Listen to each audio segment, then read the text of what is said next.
বলুন তো এই সবজিটার নাম কি? এই সবজিটার নাম হলো ধুন্দুল। গ্রাম অঞ্চলে লতায় পাতায় এই সবজিটা হয়ে থাকে। এখন আবার বাজারেও খুব কম দামে এই সবজিটা কিনতে পাওয়া যায়। এই সবজিটা যখন পেকে যায় তখন এটাকে গা মাজার খোসা হিসেবেও ব্যবহার করা হয়। তা সমস্ত সবজিটাই আমি এরকমভাবে কেটে নিয়েছি। আর এখানে গ্যাসে কড়াই বসিয়ে তাতে তেল গরম করে দিয়ে দিলাম দুটো শুকনো লঙ্কা, আর দিয়ে দিলাম কালো জিরে ফোড়ন, আর দিয়ে দিলাম দুটো বড় সাইজের পেঁয়াজ কুচি।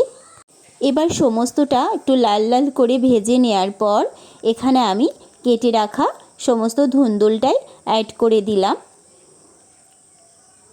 আর দিয়ে দিচ্ছি স্বাদ মতো নুন, দিয়ে দিলাম হলুদ গুঁড়ো, দিয়ে দিলাম জিরের গুঁড়ো। এবার ভালো করে সমস্তটা নেড়ে চেড়ে নিতে হবে, আর একটু ঢাকা চাপা দিয়ে রাখবো।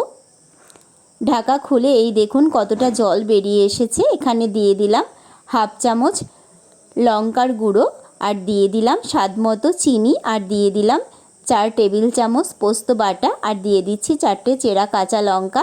এই রান্নাটায় কিন্তু কোনো জল আমি দিইনি, এখানে কোনো জল ব্যবহার করা যাবে না। এই দেখুন কতটা সুন্দর হয়েছে, এই সবজি থেকেই জল বেরিয়ে এসেছে।